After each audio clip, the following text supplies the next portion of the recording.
Shalom everybody, welcome back to Breslov.org. Rebbe Nachman in Likutei Moran, lesson 64, he says something absolutely amazing. Also in lesson 21, he brings down a similar theme. He says like this: you have questions in life. A Jew, a person has questions in life. Now, the questions a person have break down to two categories. You have questions which have a possible reachable answer, in other words, an answer that you can grasp and comprehend. Now, there's levels. There's a person who's really like demented, and he's a defected brain, and he has to learn more in order to understand the answers. But with all those cases, you have people who are more developed and they can understand easier. But these are questions that have reachable answers.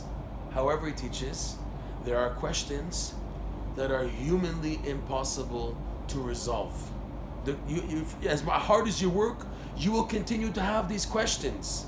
So he explains, Rebbe Nachman, these two questions require two different gear shifts.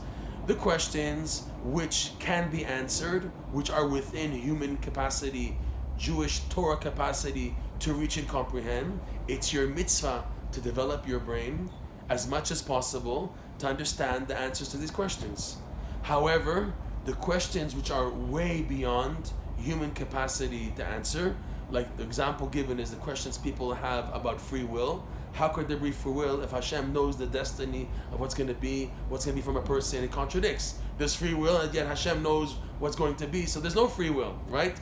Questions like this, Rabbi Nachman tells us already, you forget it. Forget about breaking your head. You'll never get an answer.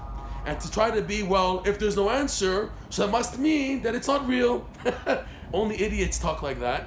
The real truth is to accept with humility, with an admission, I realize my limitations. I accept that the limitation and the obstacle understanding is me.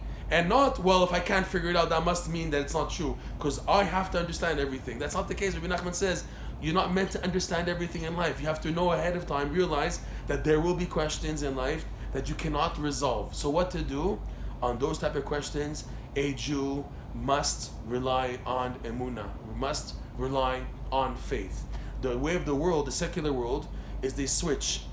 They put emunah on the questions which are reachable, and they put their all types of weird, oh yes, we have to do things because it's acceptable by humanity. It doesn't make sense, but they give their reason, their belief system in where do you have to rationalize, and where they have to put faith. No, they want to rationalize and philosophize. Well, if this is not like this, they must. In other words, they switch the ball game, and he explains Rav Noson, that's the main blemish of what's called the chokrim, the maskilim, the highly intellectual, philosophical people who try to intellectualize everything, and as a result have no belief in Hashem. They lose their emunah in Hashem. It's reflected in this, that they put their emunah in the wrong place, and they put their sechel, their intellect, in the wrong place too.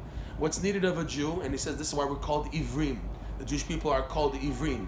We're called ivrim. The word ivri also means la'avor, to pass over. He explains Rabbi Nachman there in lesson 62, lesson 64, that we're able to pass over all of these wisdoms which are beyond our capacity through emunah. And Rabbi Nachman teaches this is what's needed for a person to make it in life, to know which questions to put a foundation in emunah, and where to use your sechel. Even those questions which can be answered, you also need emunah there. We're not saying, God forbid, no emunah, but we have the mitzvah of Torah study. A Jew is not just emunah. Rabbi Nachman teaches emunah with faith. Without knowledge of the Torah, a person can easily fall. You need both. You need Torah wisdom, knowledge, developing your mind to grasp better your connection and awareness of Hashem, coupled with emunah, but the emunah will take place full force, especially in the questions where it's humanly impossible to understand and resolve until Mashiach comes.